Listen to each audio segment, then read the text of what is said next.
ایک شمون نام کے بزرگ تھے، بنی اسرائیل سے تعلق تھا، بڑی عبادت کرتے تھے، 1000 سال عبادت فرمائی، ساری رات نفل پڑھتے، سارا دن روزہ رکھتے، اور پھر روزہ رکھ کے تو کافروں سے جہاد کرتے، ساری زندگی جہاد میں گزاری، جس جنگ میں گئے اللہ نے فتح عطا فرمائی۔ یہ ذرا سوچئے کہ جس کا تذکرہ میرے نبی پاک فرما رہے ہیں وہ کتنا بڑا آدمی ہو۔ ولی اگرچہ بنی اسرائیل کے تھے لیکن اتنا زبردست ان کا جہاد کرنے کا طریقہ تھا، بڑا جہاد کیا، بڑی انہوں نے، کافر بڑے پریشان تھے کہ بندہ قابو نہیں آتا، بڑی دور تک بات گئی، بڑی جد و جہد کی، لیکن حضرت شمون علیہ الرحمہ بنی اسرائیل کے ولی تھے، قابو نہ آئے، آخر ان کی بیوی کو خریدا۔ اور یہ ایک دو مثالیں بیویوں کی آ گئی ہیں، خامد بھی بکتے ہیں، یاد رکھنا، بھائی بھی بکتے ہیں، اللہ ماشاءاللہ جب کوئی بکنے پہ آتا ہے تو پھر وہ اپنے معیار کو قائم نہیں رکھتا، پھر لوگ گر جاتے ہیں معیار سے۔ بیوی کو خریدا، کہنے لگے تو نے اس کے ساتھ رہ کے کیا وقت گزارا ہے؟ کہنے لگے کوئی سکھ نہیں پایا، ایک وقت روٹی ایک وقت کی بھوک، درویشی کا درس دیتا ہے، کچھ بھی نہیں ملا۔ حضرت شمون علیہ الرحمہ کی بیوی جب خریدی گئی، کہنے لگے جب یہ چونکہ یہ کم سوتے ہیں اور جتنی دیر سوتے ہیں گہری نیند سوتے ہیں، جب گہری نیند سو جائے تو رسیوں کے ساتھ جکڑ دینا۔ امام غزالی علیہ الرحمہ نے اس کو لکھا ہے، رسیوں کے ساتھ جکڑ دیا بیوی نے۔ حضرت شمون اٹھے نہ تو اپنے آپ کو رسیوں سے بندھا ہوا دیکھا، اللہ اکبر کہا، جب اللہ اکبر کہا تو ساری رسیاں ٹوٹ گئی۔ بیوی سے کہنے لگے تو نے کیوں باندھا؟ اس نے پھر دھوکہ دیا، کہنے لگی ہر جنگ میں لوگ آ کے بتاتے تھے تیرا خامد بڑا دلیر ہے، میں نے کہا میں بھی دیکھوں کتنا دلیر ہے۔ سارے آئے، ایک نیا رنگ، ایک نیا طریقہ، تو میں نے تو آزمایا ہے، اور یہ تو چھوٹی چھوٹی رسیاں تھی۔ آپ فرمانے لگے چلو ٹھیک ہے، اگر تو نے آزمایا تو پھر دیکھ بھی لیا ہے۔ کچھ دنوں کے بعد اس نے زنجیروں سے باندھ دیا، لوہے کی زنجیروں سے، اٹھے تو بندھا ہوا پایا، اللہ اکبر کا تو زنجیریں بھی ٹوٹ گئی۔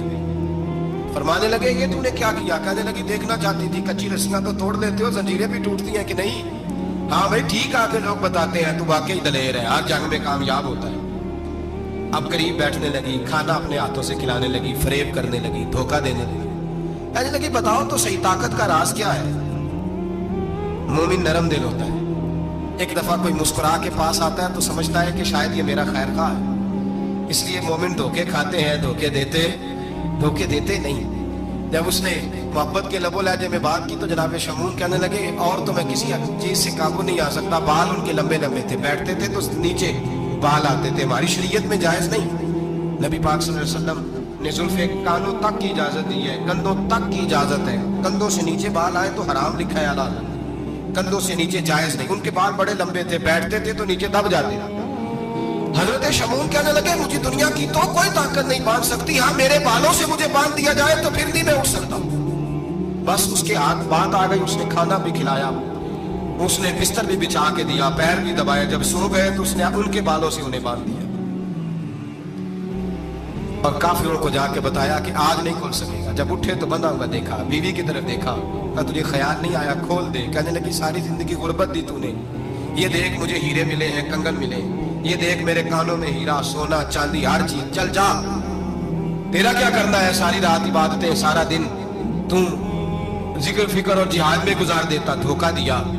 ان کافروں نے آ کے ستون کے ساتھ چارپائی اٹھائی اور ستون کے ساتھ کھڑی کی، پھر رسیوں اور زنجیروں سے باندھا، اللہ کے ولی کا سب سے پہلے ناک کاٹا، پھر تلوار کے ساتھ کان کاٹے، پھر آنکھیں نکالی۔